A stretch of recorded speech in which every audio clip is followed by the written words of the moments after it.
making this video because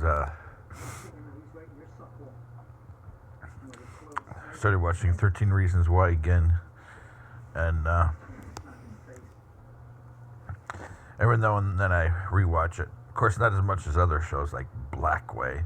I lost count how many times I've seen that. Because some people are just trash. Some people are just bullies. Some people don't care what they do to others. Which leads us into 13 Reasons Why. Of course, my first exposure to it was when, on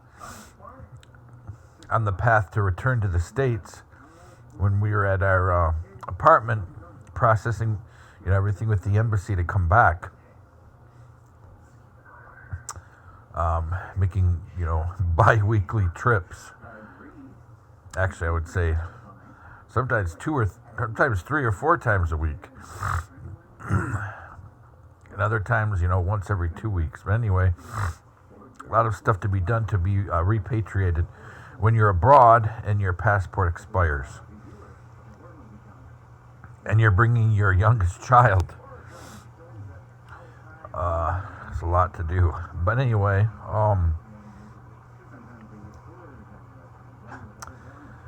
and her mother, keeps going abroad because she's being offered a job, which turned into a lot more than that. And she's set up. And he has her mind now. I still haven't figured out the connection to Saginaw County, but there's a connection.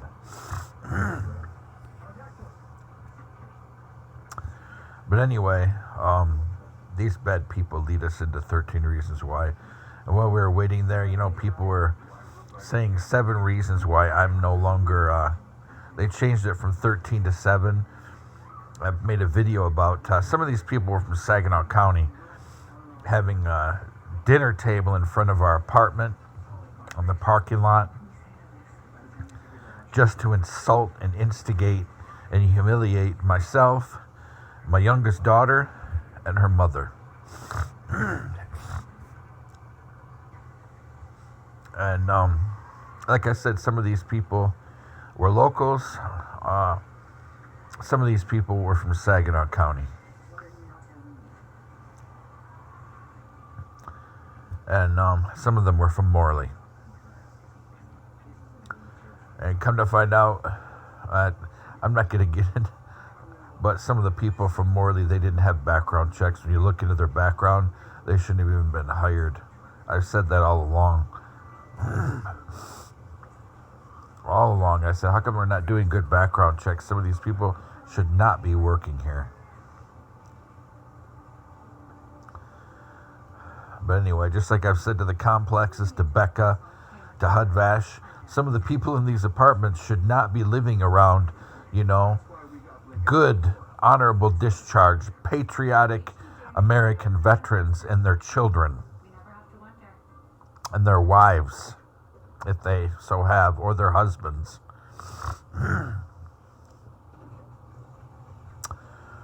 But back to 13 Reasons Why. So the stuff they said, reasons why I'm undesirable, why I'm a bad father, why I'm a deadbeat, why I'm a loser, why I'm long-term unemployed, which is not true. I was a reservist, active duty, and a defense contractor for several years, several. And I don't really care if I put stuff out there, I'm not going to go in depth about my life, but I don't care anymore. The things that people have done to us, there's somebody walking around in several states pretending to be me, and nobody cares. They've left it to me. They said, you have your CPL. You know what to do when the time comes. That's it.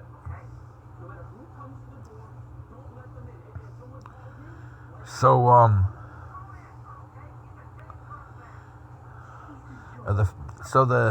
that's what they would use as 13 Reasons Why to humiliate me.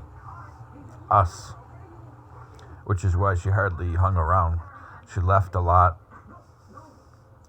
Went to Malaysia with this guy with connections back here.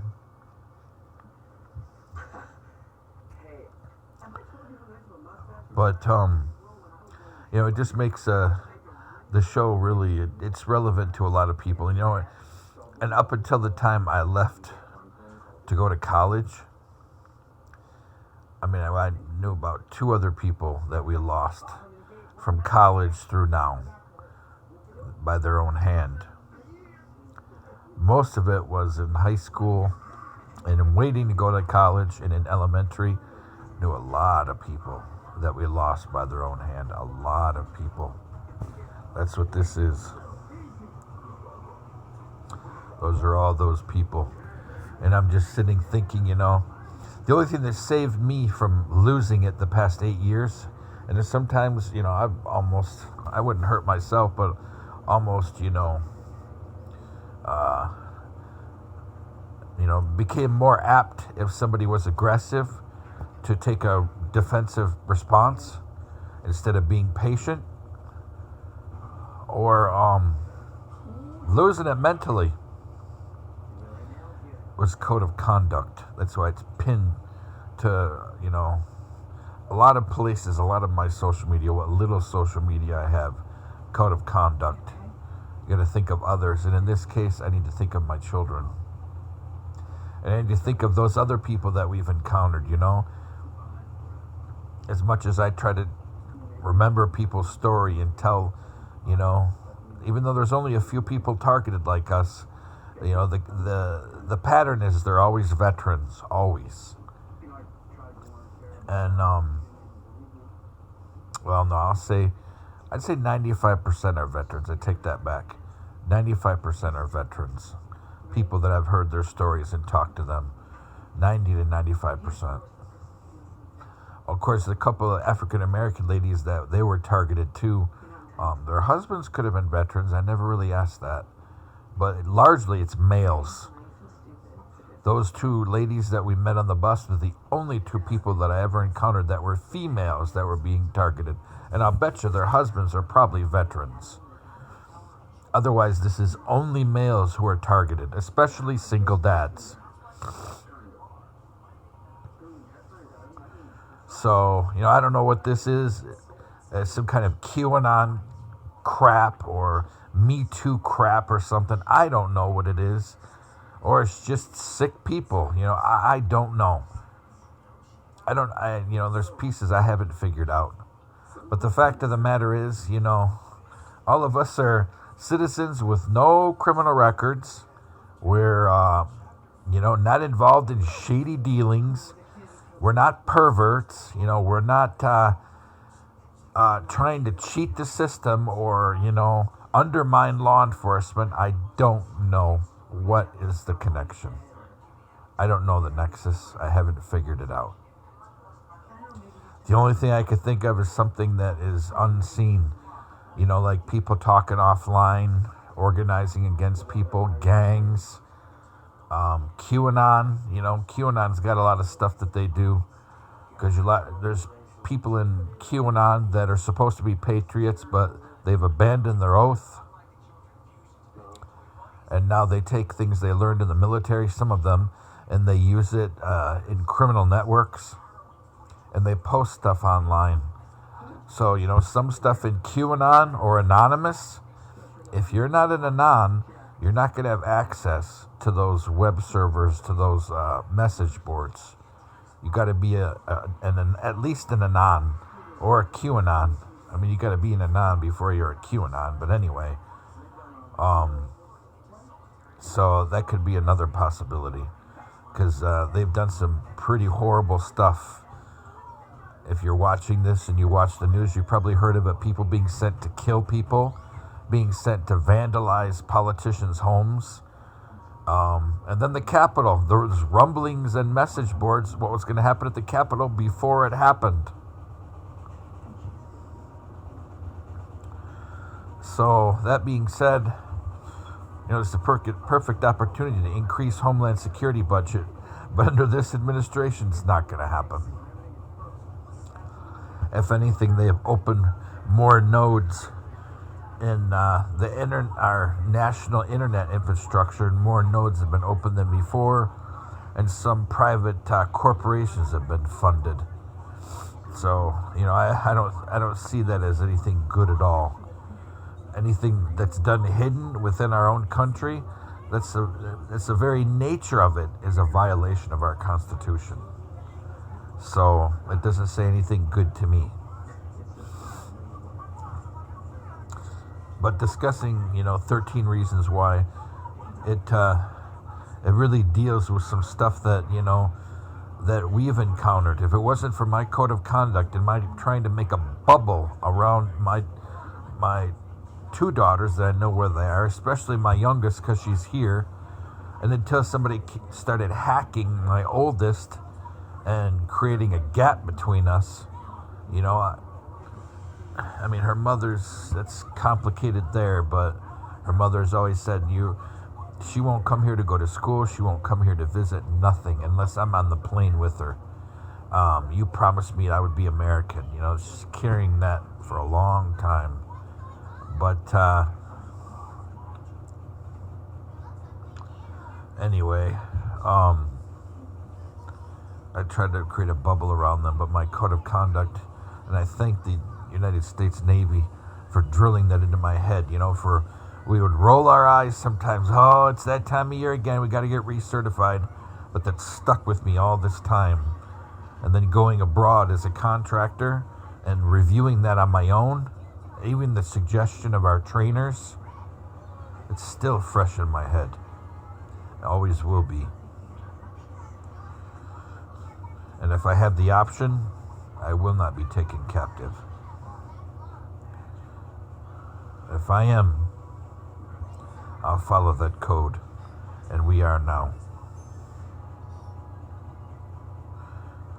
But I think of all these people, that's the 22. 22. It's too many veterans to lose a day.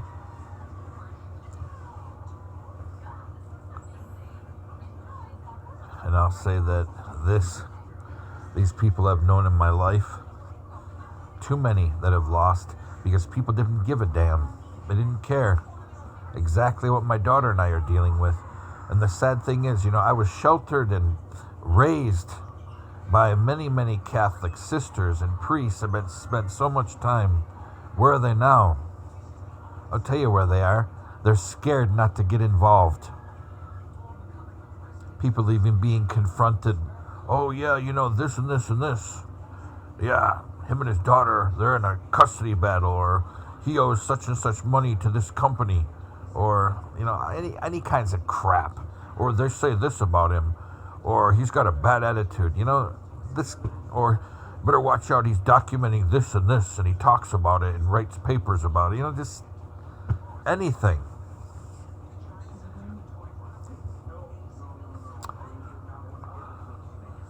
But I remember these people. Some of them had tortured lives. Things their parents did to them just disgust you. Other things maybe fathers did to their mothers and to them, to their daughters, disgusts you and enrages you. And other times psychiatrists or doctors or teachers or principals, their area of expertise, their lane is school only, or their lane is not psychiatry. You got any medical problems? Yeah, that's what you're here for. Stuff like that. Or people that have been in foster care and they keep on getting abusive foster parents again and again and again and again. And some of these foster parents, all they do is repeatedly humiliate them. So they end up in psych wards, and there we lose them. Because everybody knows in the psych ward, nobody cares. Remember my post about metformin? Giving people metformin because they got chubby on antipsychotics? Yeah, you're getting a little chubby. We're not talking about cattle raised on a farm or about a sheep. We're talking about a human being. And I may sound like a liberal, but I'm not. I sit where the Holy Ghost tells me to sit. And I thank God for my family, ancestors who were Quakers and Catholics and they stood on their conscience. My family who were Mennonite that stood on their conscience and the Word of God and what it says. They weren't perfect, but they held to a conscience that reflected Jesus Christ.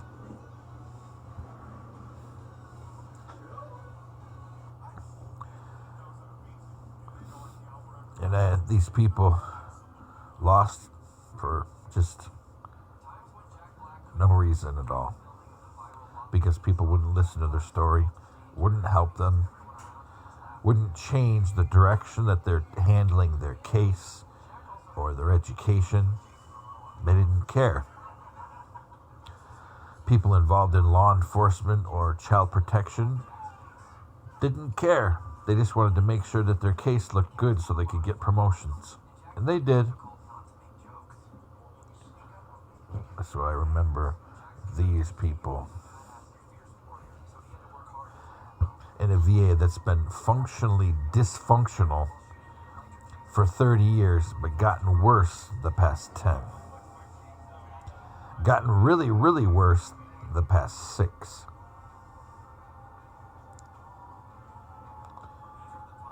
So, 13 reasons why we could say it's inspired me. I've also met 1 or 2 cast members from that just because of my international travels.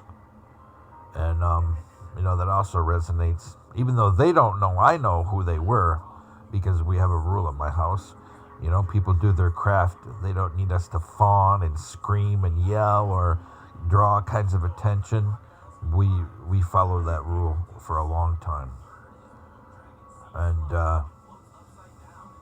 doesn't matter what industry people are in, if they're dancers, I've known many of them, or if they're singers, or if they're Hollywood actors or actresses, or they're the adult movie business. It doesn't matter. We keep our rule of our family.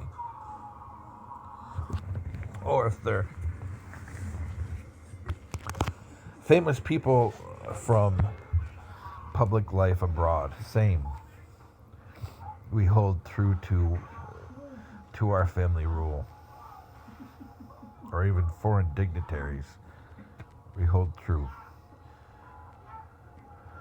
But still, what happened to these people is wrong. And I see the same stuff being targeted towards people here. And nobody does anything about it. So this is going to become my